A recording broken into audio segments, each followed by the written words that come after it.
This is TikTok by Bloomberg. Good afternoon for those of you joining us on this Tuesday, March 27th. And what a day it's been once again in the U.S. stock market. And joining us now to break it all down is Bloomberg's Abigail Doolittle. So, Abigail, first off, let's start with the major averages. Where do we stand right now? Well, you're certainly right about what a day, Claire. What a day, because earlier we were actually higher for the major averages. Now we're looking at pretty decent declines for the three major averages. The S&P 500 down about 2%, the Dow down about 1.7%.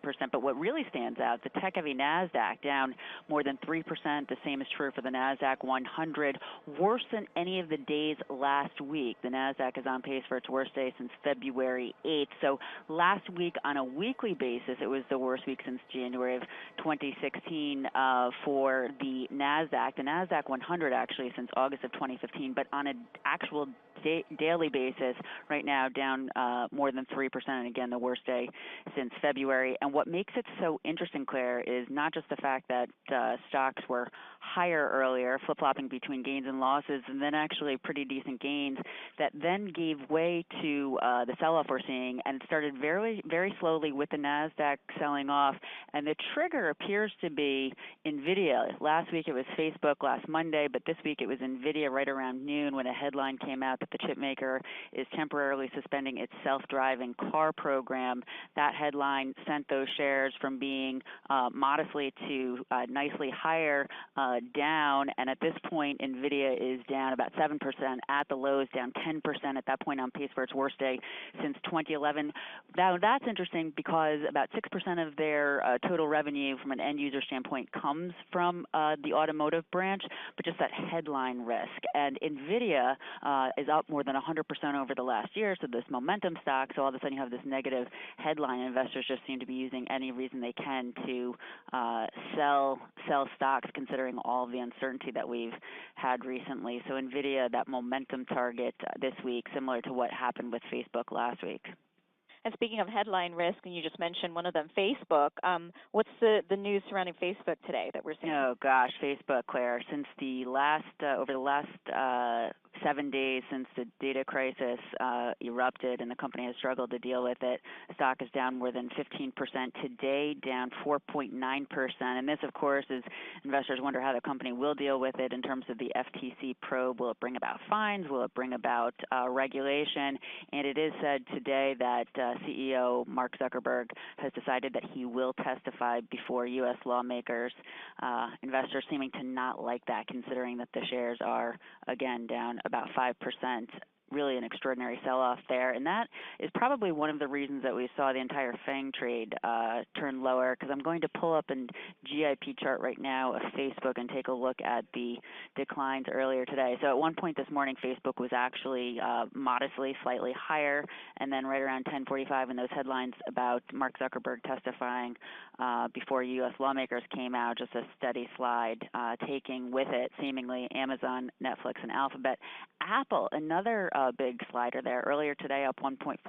The company has this media event today on launching new education products to take on Alphabet's and Google's education products, the Chromebooks. But those shares now down 2.6%. So it's just a pure risk-off tech sell-off at this point. Lots of red on my screen.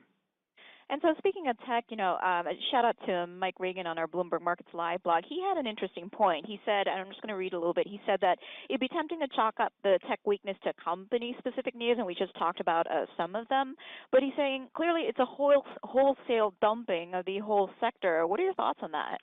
So I agree and I disagree, and the only reason I disagree is because tech had actually been higher earlier today. If you pulled up an intraday chart of any of the indexes actually, but of the NASDAQ or the NASDAQ 100, you would see that it was flip-flopping between very small gains and losses up until, I'm going to pull this chart up right now, up until about noon or so. And it was at that time where the index started to slowly creep lower when that NVIDIA headline came out, and then that just gained momentum where some of the other big tech names started to sell off. So similar to what happened last week when Facebook, the eruption of the data crisis came out, that dragged on tech overall as investors started digest it. Something similar, I believe, has happened here where the NVIDIA news of this high flyer, this negative headline, they're not going after this high growth market, at least right now, putting it on temporary pause, sort of took a ding out of the NASDAQ and then some of the other risk on tech stocks. So relative to the part two and the bigger part of the sell-off, I think that is, to Mike Regan's point, just the broader uncertainty around tech right now, because the whole sector is high flying. It's up even with these declines. The NASDAQ, I'm just going to actually do the S5 Infotech Index over the last 12 months is still up 26% with the selling action. So investors using any excuse that they can to take profits. And we're right on the close now, Claire, a little bit off the lows. The S&P 500 down 1.7%. The Dow shedding 344 points, down 1.4%, outperforming, if you can call being down 1.4% the other averages. The NASDAQ down 2.9%. And the SOX, because of that NVIDIA influence, down the most, down 3.8%. So really a risk-off day. And again, what makes it stand out is the fact that yesterday, of course, we had that big rebound rally, which now appears to have been a dead cat bounce. And today you had gains earlier, pretty decent gains. I think the Dow at the high was up close to 1%. This bearish reversal, just again speaking to the volatility and the uncertainty on the part of investors. And if you're just joining us, this is TikTok by Bloomberg. We're wrapping up today's market action. For those of you just caught the final moments of trading at the closing bell, for you Mets fans out there, shout out to Mr. Met who rang the closing bell. I don't know, Abigail, if you're a Mets fan. But I have been at times. So final question here as we wrap things up. Any bright spots? So, we talked a lot about like the tech sell-off, the major averages closing down on the day. Anything that had a better day? So that's a pretty interesting question. And so going across asset class, one asset class that had a very bright day, bonds. Bonds are rallying in a big way, so that confirms the idea that today was risk off because we have investors moving toward the safety of bonds away from stocks. Relative to stocks, though, really very interesting. GE closing up 4% at the highs. I think it had been up closer to 6% at that point, on pace for its best day, and I'm just typing it in right now, the best day in 2 years, up 4.3%, its best day since January. This, as it is said that Warren Buffett might be considering an investment in the company. So investors buying that rumor for sure. It'll be interesting to see what comes of it. We also have some of the consumer staple names higher, such as Procter & Gamble, a very nice dividend there.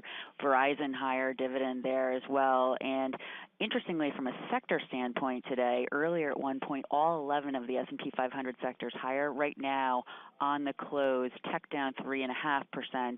Again, really helping to explain the sell-off that we've had on the close. But the four sectors that are higher, utilities, telecom, real estate, and consumer staples. Those are all defensive sectors. Relative to each of those, they have relatively high dividends. So the fact that yields are lower today makes these stocks much more attractive from the standpoint, not only reasonable valuations, but also, again, those high dividends. They look just that much more attractive with yields going lower as bonds rally. Of course, price trades inverse to yield. So, yeah, risk-off day overall, Claire. Risk-off day indeed. We'll see what tomorrow brings. Thank you so much. That was Bloomberg's Abigail Doolittle breaking down all of today's market action. You can follow her on Twitter at The Chartress.